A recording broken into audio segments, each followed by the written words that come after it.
सरस्वती पूजा दिन करंतु एही उपाय मूर्ख छुआ भी होइजिबे पंडित। पंचमी तो पंचमी बसंत पंचमी जहाकू श्रीमद् भागवत गीतारे भगवान कहिसंती।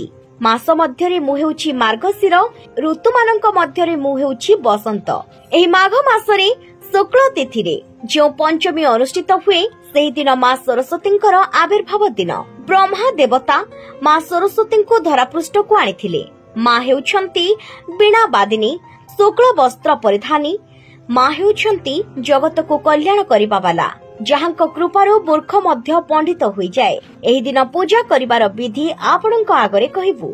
जदि आपण निष्ठार सहित एही पूजा को पालन करंती मूर्ख पुत्र सुधा पंडित होइजिबो। आपण सेही दिन प्रातः काल रे उठिबे, विद्यार्थी को मध्य उठाइबे। सेही दिन जो विद्यार्थी विलंब पर्यंत सोई रुहंती तांकर विद्याहानि हुए। सेही दिन जदि मां सरस्वती को हलदिया फूल दे पूजा करिबे मूर्ख पुत्र सुधा विद्वान होइजिबो।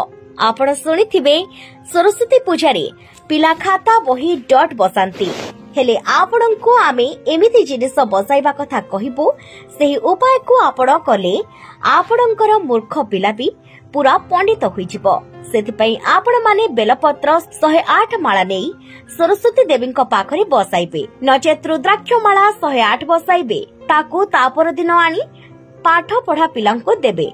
से सेही माळ को 108 थर सबुदिन संध्यारे एवं सकाळे सरस्वती मांकर मंत्र जप करिवे। देखिबे सेही पिलार जदि पाठ हेउ नथिबो भलो पाठ हेबो। सरस्वती पूजा दिन काहाको कष्ट देला भली कथा कहिबेनी। सरस्वती पूजा दिन कला कपड़ा पिंधिबे नाही। एहा द्वारा मां सरस्वती क्रोधित बा असंतुष्ट हुअंती। घरे सरस्वतींको सहित गणेशंको मूर्ति रखंतु। पिलामानंको कुहंतु प्रतिदिन फूल देई मां को प्रणाम करिबा पई। पिलामाने जेतेबेले पाठ पढ़ी बसिबे सेमाने उत्तर दिगको मुह करी पाठ पढ़ंतु। एही सब उपाय आपणाइले मूर्ख भी पंडित होइजिबो।